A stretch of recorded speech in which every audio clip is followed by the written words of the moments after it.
Hanggang ngayon ni Simon, pumunta dito para lang maglinis ng tsinelas.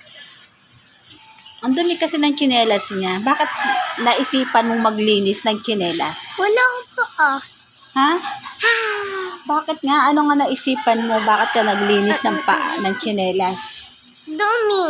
Eh, nandito ka rin naman sa lupa. Oh, nasa lupa din naman yan Umalis na ba si Ate Sawi? Pumasok na si Ate Sawi? Ikaw, anong oras ang pasok mo? Kagabi, may kwento si Simon kasi kung paano daw malalaman kung ang ano ba yung kinain mo? Isda. Kung yung isda ay lalaki o babae. Oh, ano yung nakita mo? Paano mo malalaman na babae o lalaki yung isda? Kaya nga, ano nga sagot ni guys? Paano nga natin malalaman na babae o lalaki yung... Lalaki. Hindi nga. Paano nga babae? Lalaki. Lalaki? Saan mo nakita? Paano mo nalaman na lalaki? Paano nga nakita? Bakit may nakita kang paano mo nalaman na may... Ang tawag doon? Nagiinom ba? Ay, ano ba yan? Paano nga nalakita mo?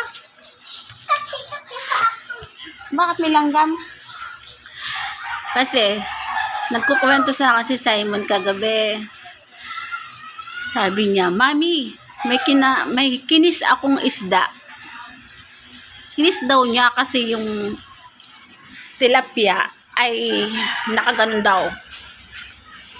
Nakaganon ba? Ano? Bukas yung bunganga niya. Paano? Ganon? Yung tiyan niya, bigla gumalaw. Di ba naprito na yun Una, bigla gumalaw siya niya Kalahin mo, pinrito na yung tilapia. Ano pa pala, buhay pa. Kaya, ang ending, kinis na lang daw niya. Wala na, kain na yung isda. Bakit mo kinain? Sabi mo, buhay pa. Kain na. Bakit? Wala na siya. Kasi pumunta yan kahapon sa bahay. Kaya akala ko kung anong problema. Ang tanong lang pala yung isda. Kasi nakanguso nga yung isda. Kaya gusto niya i-kiss. Paano mo nalaman na babae o lalaki yon? Ha? Lalaki. O lalaki. Kasi nakaganon nga yung isda. Kaya yung time na yun, kinis niya.